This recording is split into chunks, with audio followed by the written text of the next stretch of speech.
कैसे हैं आप सब लोग। आज हम बहुत ही अलग सी रेसिपी बना रहे हैं। दाल तो आपने बहुत खाई होगी, लेकिन अगर आपने उत्तराखंड की ये दाल अभी तक ट्राई नहीं की है तो आप बहुत कुछ मिस कर रहे हैं। बहुत ही अच्छी बनती है दाल, बहुत ही सिंपल तरीके से बनती है और खाने में तो इसका कोई जवाब ही नहीं है। एक बार ज़रूर बनाइएगा। और टेक्सचर देखिए इस दाल का, इतनी क्रीमी ये दाल होती है ना। आप एक बार बनाएंगे, आपने आज तक जितनी भी दाल खाई होंगी उनमें सबसे अलग टेस्ट इस दाल का आपको मिलने वाला है। ज़रूर बनाइएगा। तो मैं उत्तराखंड से हूँ, तो आज मैंने सोचा कि मैं अपने घर में जो बेसिकली ज़्यादातर बनाती हूँ उसकी रेसिपी आपके साथ शेयर की जाए। तो मैं बेसिकली जो दाल बनाती हूँ उसको ऑथेंटिक अपने गढ़वाली रायते के साथ सर्व करती हूँ, जो बहुत ही अलग तरीके से बनता है। तो चलिए फटाफट करते हैं इसकी तैयारी। जिसके लिए चाहिए हमें साबुत उड़द की दाल। तो आपको क्या करना है, दाल को अच्छे से पहले धो लेना है, धो के सुखा लेना है। और सुखाने के बाद अब हम इसको मिक्सी में ग्राइंड करेंगे। आप चाहें तो छिलके वाली दाल ले सकते हैं, लेकिन इस दाल से बनाएंगे तो ज़्यादा अच्छा टेस्ट निकल कर आता है। पहले आप चेक कर लें कि आपका मिक्सी जार जो है वो अच्छे से सूखा हुआ हो। और अब हम इसमें ये दाल डाल देंगे और इसको हम पीस लेंगे। मिक्सी का मैं इसलिए चेक करने के लिए कह रही हूँ क्योंकि दाल हम अपनी अनुसार जैसे लेते हैं तो थोड़ी बहुत दाल बच जाएगी, तो पानी के संपर्क में आने से दाल जो है वो ख़राब हो सकती है। तो टेक्सचर देख लेते हैं दाल का। इस तरीके से हमें थोड़ा दरदरा ही पीसना है, बिल्कुल पाउडर फॉर्म में हमें दाल नहीं चाहिए। तो इस तरीके से पीस रहे हैं इसको। चलिए नेक्स्ट स्टेप की तरफ चलते हैं। अब हम इसके लिए मसाले देख लेते हैं क्या चाहिए। बहुत बेसिक मसाले हैं। धनिया, मिर्ची, लहसुन, अदरक है, अदरक का इस्तेमाल कर सकते हैं, लेकिन अदरक की इतनी ज़रूरत नहीं है। लहसुन से आपका बहुत अच्छा इसका फ्लेवर निकल के आएगा। धनिया की सिर्फ डंडियों का इस्तेमाल हम अभी करेंगे मसालों के साथ में। गार्निशिंग के लिए आप बाद में धनिया इस्तेमाल कर सकते हैं। तो इसकी धनिया की जो स्टेम्स होती हैं वो मैंने निकाल ली हैं। और अब इनको ग्राइंड कर लीजिए मिक्सी में, या फिर आप सिलबट्टे में पीस लीजिए, या फिर आप कूट लीजिए। तो मैंने इसको कूट लिया है। साथ में मैंने स्वाद अनुसार नमक और हल्दी भी डाल करके इसको कूट लूँगी मैं। तो ये ले लिया है घी। तो ये गढ़वाल की रेसिपी है तो घी से ही बनेगी। घी से बहुत अच्छा स्वाद इसका निकल कर आता है। आप चाहें तो आप सरसों का तेल या कोई भी रिफाइंड ऑयल इस्तेमाल कर सकते हैं। वैसे मैं आपको बता दूं कि घी के भी बहुत फ़ायदे होते हैं, तो घी का इस्तेमाल ज़रूर कीजिए। अगर आप 4 लोग खा रहे हैं और आपने 2 से 3 चम्मच घी का इस्तेमाल किया है तो आपका क्वार्टर स्पून एक के लिए यूज़ होता है। तो घी का इस्तेमाल आप कर सकते हैं, आराम से कीजिए। घी बहुत अच्छा होता है सेहत के लिए। अच्छा, घी को ज़्यादा गर्म नहीं करना है आपको। और दाल को हिसाब से आप डालिएगा कि जितना आपको चाहिए। तो मैं ये पूरा डाल दूँगी और इसको हम अब भूनेंगे। आँच को मीडियम ही रखना है, क्योंकि अगर आपने इसको तेज़ किया तो जल जाएगा, जल के कड़वा हो जाएगा, पूरी दाल का स्वाद ख़राब हो जाएगा। तो इसका जो प्रोसेस है बहुत ही, ये देखिए अब घी अलग सेपरेट होने लग गया। जैसे जैसे ये भुनता जाएगा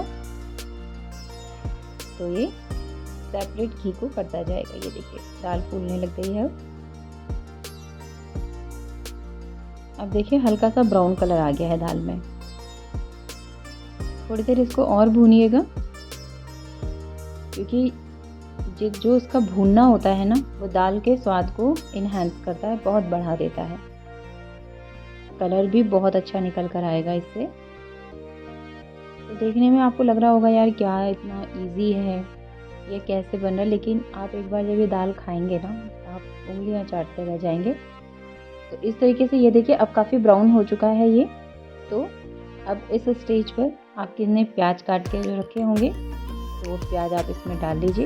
कोई कंपलसरी नहीं है, कुछ लोग पहले डालते हैं, लेकिन जो तरीका इसका है कि पारंपरिक तरीके से कैसे बनती है तो ये तरीका है। अब इसी में ये प्याज जो है वो भुन जाएंगे। तो बिल्कुल काला तो हमें करना नहीं है, हल्का सा, तो ये क्रिस्पी ही इसमें हो जाएगा प्याज। थोड़ी देर और भूनेंगे प्याज के साथ में। अब मैंने आंच को बिल्कुल स्लो कर लिया है, क्योंकि ऑलरेडी जो दाल है काफ़ी गर्म है, प्याज उसमें भून रहे हैं और आँच को अगर तेज़ करेंगे तो दाल जो है वो अब जलना शुरू हो जाएगी। तो थोड़ी सी देर इसको चलाने के बाद अब हम इसमें पानी को ऐड कर लेंगे। ध्यान आपको ये रखना है कि अगर आप ठंडा पानी डाल रहे हैं तो इस तरीके से इसको चलाते जाएं, क्योंकि ये ठंडा पानी है और इसमें गुठलियाँ बननी शुरू हो जाएंगी। तो अगर आप फर्स्ट टाइम बना रहे हैं तो हल्का सा गुनगुना पानी रखिएगा। पहले कम डालिएगा पानी, उसको जैसे मैंने पानी कम डाला है। आप कलर देख सकते हैं दाल का कितना ब्राउन है, और अभी मैंने इसमें कुछ भी नहीं डाला है, हल्दी नमक। तो देखिए ये पककर अभी काफ़ी गाढ़ी हो गई है। अब मैं इसमें जितना पानी रिक्वायर्ड है उतना डालूँगी, क्योंकि अब इसमें लम्प्स बनने का कोई सवाल पैदा नहीं होता है। लेकिन अगर आप गुनगुना पानी डाल रहे हैं तो एक बार में ही आप जितना मर्जी पानी डाल सकते हैं, जितना आपको चाहिए उतना डाल सकते हैं। और अब ये देखिए धीरे धीरे दाल जो है वो पकने लग गई है, काफ़ी गाढ़ी हो गई है। तो इस तरीके से अब मैं इसमें डाल रही हूँ जो मैंने हरी मिर्च, लहसुन और धनिए के स्टेम्स को पीस करके मसाला बनाया था वो। इसी के साथ ही मैंने इसमें हल्दी 1 चुटकी और स्वाद अनुसार नमक डाल करके भी उसको कूट लिया था। तो ये मिक्सी में ग्राइंड नहीं किया है, मैंने कूटा है मसाला। बहुत अच्छा स्वाद आता है, एक बार आप ज़रूर बनाइएगा इस रेसिपी को। लाइक शेयर ज़रूर कीजिएगा अगर आपको रेसिपी थोड़ी भी पसंद आ रही है। अगर आप उत्तराखंड से हैं तो मेरे कमेंट सेक्शन में ज़रूर बताइएगा कि आप कैसे बनाते हैं इस दाल को, क्योंकि सब अलग अलग तरीके से बनाते हैं। मेरी मम्मी जैसे बनाती थी उस तरीके से मैं आपको बता रही हूँ। तो अब आप कलर देख सकते हैं दाल का कितना अच्छा खिल कर निकल आया है। अब इसमें जब तक ये बबल्स हैं इसको हमें उबालना है। बबल्स कम से कम रहने चाहिए, और बिल्कुल लो फ्लेम से थोड़ा सा आप यानी कि मीडियम लो फ्लेम पर आपको इसको पकाना है दाल को। आप चाहें तो ढक कर रख लीजिए, मैं ढक कर नहीं रख रही हूँ, बिना ढके मैं इसको पका रही हूँ। बीच बीच में चलाती जाऊँगी, तो जितनी गाढ़ी कंसिस्टेंसी मुझे चाहिए एक बार मैं चेक कर लूँगी कि कितना पकी है, उसके हिसाब से मैं दाल को निकाल लूँगी। तो हार्डली इसको बनाने के जैसे आपने पूरा प्रोसेस कर लिया, तो उबालने के बाद से एंड होने तक का टाइम इसका मैक्सिमम 8 से 10 मिनट है। तो बिल्कुल बनकर रेडी हो जाती है ये दाल। तो अब मैंने लास्ट में जो बचा हुआ मसाला था वो भी डाल दिया है, और अब सिर्फ जो लहसुन का कच्चापन है उसको ख़त्म करने के लिए मैं इसको 1 से 2 मिनट तक और उबालूँगी बस। तो ये जो दाल है पूरी 10 मिनट में आपकी बनकर रेडी हो जाती है। कोई आपको इसमें तड़का लगाने का झंझट नहीं है, कोई आपको स्पेशल मसाले बनाने का प्रॉब्लम नहीं है। इतनी अच्छी ये दाल बनकर तैयार होगी ना, आप वाह किए बिना नहीं रह पाएँगे। एक बार बनाइएगा आप ज़रूर।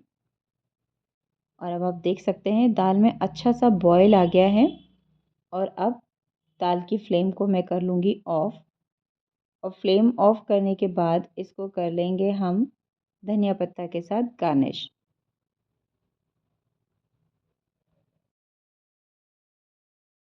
वैसे भी इस दाल में मसाले बहुत कम पड़ते हैं, तो हरा धनिया, लहसुन ये मेन इंग्रेडिएंट है इसके, ज़रूर आप डालिएगा। बाकी इसमें कुछ भी आपको एक्स्ट्रा झंझट करने की ज़रूरत नहीं है, तड़का क्या लगाएँ या फिर इसमें और क्या डालें। ऑलरेडी ये इतनी फ्लेवरफुल दाल है कि आप इसको बनाए बिना रह नहीं पाएँगे।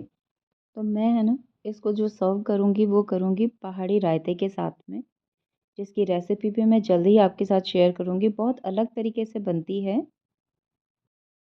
तो एंजॉय कीजिए ये पहाड़ी खाना, चौंस भात बनाइएगा ज़रूर। कैसी लगी रेसिपी कमेंट बॉक्स में ज़रूर बताइएगा। Thank you for watching.